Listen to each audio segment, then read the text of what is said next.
अस्सलाम वालेकुम वरहमतुल्लाह।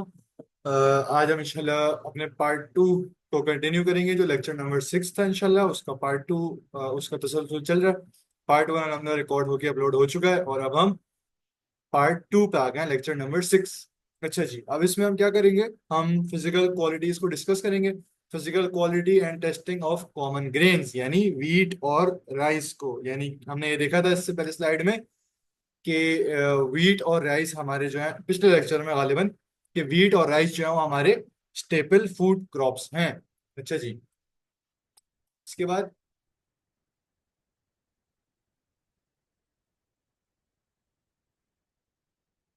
अच्छा जी, इसके बाद फिजिकल क्वालिटी पैरामीटर्स। सबसे पहले कुछ फिजिकली जो हम देख सकते हैं चीजें, वो है ग्रेन का साइज या उसका शेप, उसमें मॉइस्चर कंटेंट, उसकी प्योरिटी, अडल्टरेशन। ठीक है, इन चीजों को हम फिजिकली देख सकते हैं। तो grain size and shape, uniformity in size affects milling quality. Larger grains are often preferred. ठीक है, uniformity in grain size is crucial as it affects milling quality.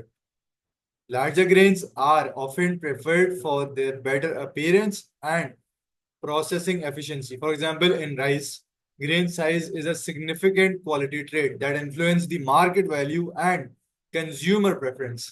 ठीक है, इसके बाद moisture content.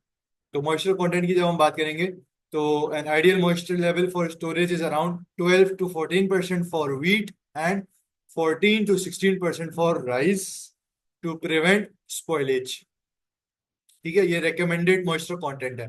Maintaining these levels helps avoid mold growth and it preserves the grain quality during storage, और उसकी shelf life को बढ़ाता है अगर हम moisture content को maintain रखेंगे।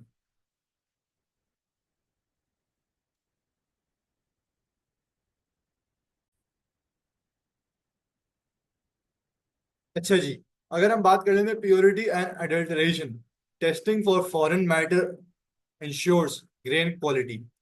Higher purity often commands better market price. ठीक है, ये तो हम सबको पता है कि इससे as consumers and processors prefer grain free from contaminants or added mixtures with inferior quality grains। मतलब जो सस्ते वाले माल को भी उसके साथ अच्छे वाले के साथ मिक्स कर देना, ये हम प्रेफर नहीं करते। ठीक है, इसके अलावा टेस्टिंग मेथड्स हैं कुछ। पहले तो हमने फिजिकल क्वालिटी की बात कर दी, उन पैरामीटर्स की बात हो गई। अब कुछ टेस्टिंग मेथड्स हैं। सबसे पहले है विजुअल इंस्पेक्शन, मॉइस्चर मीटर्स, और उसके बाद लेबोरेटरी एनालिसिस। ठीक है जी, तो विजुअल इंस्पेक्शन में देख लेते हैं कि assessing grain appearance for defects. यानी this method involves assessing the appearance of grains for any visible defects such as discoloration, damage और irregular shapes. Visual inspection is a quick and initial step in quality assessment. ठीक है, इसके बाद moisture meters, measuring moisture content to ensure safe storage levels। यानी it ensures that the moisture levels are within the ideal range। ठीक है, it is essential for safe storage and preventing spoilage। उसके बाद हम कुछ देख लेते हैं लेबोरेटरी एनालिसिस। ठीक है, कंडक्टिंग टेस्ट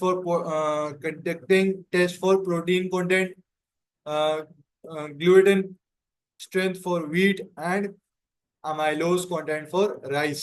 मतलब प्रोटीन कंटेंट क्यों इंपॉर्टेंट है, अब इसकी कुछ डिटेल में आते हैं कि मतलब protein content is important for determining the nutritional value and baking quality of wheat. इसके बाद ग्लूटेन स्ट्रेंथ फॉर व्हीट क्या है, it is important as a crucial factor influencing dough elasticity and bread making quality. उसके बाद amylose content for rice, वो क्यों important है, उसका एनालिसिस क्यों करते हैं, इसलिए क्योंकि it affects the cooking properties and texture. Different amylose levels can lead to variation in rice stickiness and overall eating quality। ठीक है, तो उसको भी एक सर्टेन स्टैंडर्ड के अंदर रखना जरूरी है, वरना वो चिपचिपा स्टिकी हो जाएगा। अच्छा जी, कंक्लूजन में अगर हम देख लें जो हमने पूरी बात की है, उसका क्या होगा, कंक्लूजन इस तरह से होगा कि मतलब understanding these physical quality parameters and testing methods for common grains like wheat and rice is essential for ensuring high quality production standards. By focusing on factors such as grain size, moisture content, purity, producers जो मतलब इसको produce कर रहे हैं, they can enhance the marketability and meet the consumer demands effectively. Regular testing through visual inspections, moisture meters, and laboratory analysis helps maintaining these standards, ultimately contributing to food security and economic viability in agriculture. ठीक है जी. तो ये तो हमने देख ली. अब हम आगे बढ़ते हैं कि एग्रीकल्चर प्रोडक्शन. एग्रीकल्चर प्रोडक्शन, अब ये क्या है, इसकी डेफिनेशन लिखी है शुरू में. Agricultural production encompasses the processes involved in growing crops and raising livestock for food, fiber, and other products. Key aspects includes uh, input management, efficient use of seed, fertilizers, water, and labor to maximize yield. This includes selecting high quality yields, applying the right amount of fertilizers based on soil test, ठीक है, and utilizing labor effectively to ensure timely planting and harvesting. उसके बाद अगर हम देखें जी technological adoption, technology adoption, utilising modern agricultural technologies like precision farming to enhance productivity. ठीक है, these technologies allows farmers to monitor crop health, optimize resource and make data driven decisions to improve yield. इसके बाद sustainable practices, implementing practices that promote environmental health while maintaining economic viability. This includes methods that conserve resources, protect ecosystem and ensure long-term productivity. ठीक है, क्योंकि sustainable solutions जब भी होंगे जब वो एनवायरमेंटल फ्रेंडली हो और लॉन्ग टर्म प्लानिंग पे बेस कर रहे हो. ठीक है जी. अब हम आगे बढ़ते हैं land resources and their utilisation. Land resources include arable, pasture land, forest, and water bodies used for agricultural purposes. Proper management of these resources is vital for sustainable agriculture. ठीक है. Utilization strategies क्या है? एक तो crop diversification, sustainable land management, irrigation management. अच्छा जी. सबसे पहले देख लेते हैं crop diversification. Growing a variety of crops to reduce the risk and improve soil health. किस तरह? By preventing nutrient depletion and pest buildup. इसके अलावा सस्टेनेबल, हम वो देख रहे थे, sustainable land management practices that balances the agriculture production with environmental conservation such as contour farming and agroforestry. ठीक है.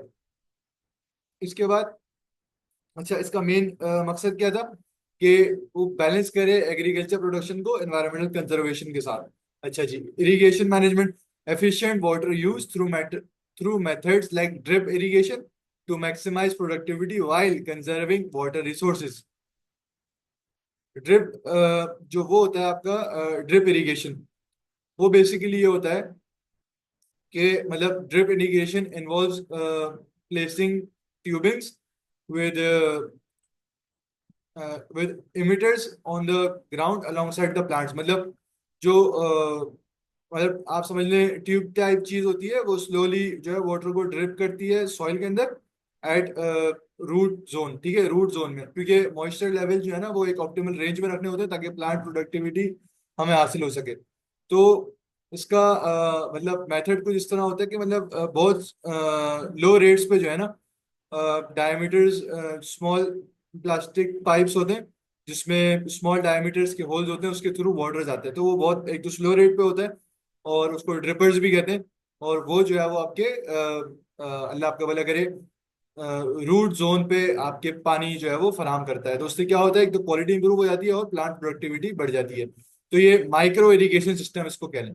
Micro irrigation system that has the potential to save water and nutrients by allowing water to drip slowly to the roots of plants either from above the soil surface either from above the soil surface or buried below the surface. ठीक है जी. तो ये होता है आपका drip irrigation. इसके बाद crop nutrition. Crop nutrition की बात कर लेते हैं. Crop nutrition involves providing essential nutrients to plants for optimal growth and development. ठीक है जी. क्रॉप्स को न्यूट्रिशन फराहम करना है ताकि उनकी ऑप्टिमल ग्रोथ हो. जैसे इंसानों को चाहिए न्यूट्रिशन वैसे उनको भी चाहिए, और उसको हम क्लासिफाई करेंगे माइक्रो और माइक्रो में, ठीक है। और जो मैक्रो है वो हो गया आपका ये nitrogen, vital for leaf growth, found in fertilisers like urea, ठीक है। लीफ ग्रोथ के लिए नाइट्रोजन इंपॉर्टेंट है। उसके बाद phosphorus, crucial for root development, source from, मतलब सोर्स फ्रॉम का मतलब इनको एक्वायर कहाँ से किया जाता है, इनकी सोर्स क्या है। फॉस्फोरस को हम लेते हैं फ्रॉम रॉक फॉस्फेट और सुपर फॉस्फेट, ठीक है। ये क्रूशियल क्यों है, रूट डेवलपमेंट के लिए। उसके बाद potassium, important for overall plant health, potassium chloride is a common source। इसके बाद है कुछ माइक्रो न्यूट्रिएंट्स हैं, जैसे आयरन, जिंक, कॉपर, ठीक है। ये स्मॉलर क्वांटिटीज में चाहिए होते हैं लेकिन ये जरूरी हैं, क्योंकि ये जो फिजियोलॉजिकल फंक्शन है प्लांट्स के उसके लिए ये क्रिटिकल है, इंपॉर्टेंट है। इसके अलावा कुछ न्यूट्रिएंट मैनेजमेंट स्ट्रेटेजीज हैं, कुछ न्यूट्रिएंट मैनेजमेंट स्ट्रेटेजीज हैं। इसमें हम ये देखेंगे कि सॉइल टेस्टिंग, फर्टिलाइजर एप्लीकेशन। तो सॉइल टेस्टिंग क्या है, regular testing helps determine nutrient needs based on crop type and soil conditions, ठीक है। इसके बाद फर्टिलाइजर एप्लीकेशन, न्यूट्रिएंट टेस्टिंग का मतलब आप लोग मेरा ख्याल है समझ गए होंगे इंशाल्लाह। तो वो बेसिकली क्या, सॉइल को किस चीज़ की नीड है, टेस्ट रेगुलर किए जाएं और फिर उसकी नीड के मुताबिक, क्रॉप के मुताबिक, सॉइल वगैरह की कंडीशन को देखते हुए उसके कुछ भी उसको काउंटर किया जाए अगर कोई मसला या कोई डेफिशिएंसी है तो। उसके बाद fertiliser application using organic manure या इनऑर्गेनिक यानी सिंथेटिक, जो लेबोरेटरी में, जो लैब्स में बने हुए होते हैं फर्टिलाइजर्स, उनको यूज करना, based on soil test to meet crop nutritional requirements effectively. ये दोनों आपस में साथ साथ हैं। सॉइल टेस्टिंग करेंगे, उसके बाद अगर कोई डेफिशिएंसी नजर आ गई तो फर्टिलाइजर यूज करेंगे। फर्टिलाइजर में दो कैटेगरी होती है, एक ऑर्गेनिक, दूसरा इनऑर्गेनिक या फिर उसको सिंथेटिक भी कहते हैं, जो लैब में बनते हैं, तो उसको हम अप्लाई करते हैं। इसी के साथ this is me, I have signing out. आज हमारा जो लेक्चर नंबर 6 है उसका पार्ट 2 मुकम्मल हुआ। और इसी के साथ मैं इजाजत चाहता हूँ। This is me, I have signing out. Take care, अल्लाह हाफिज।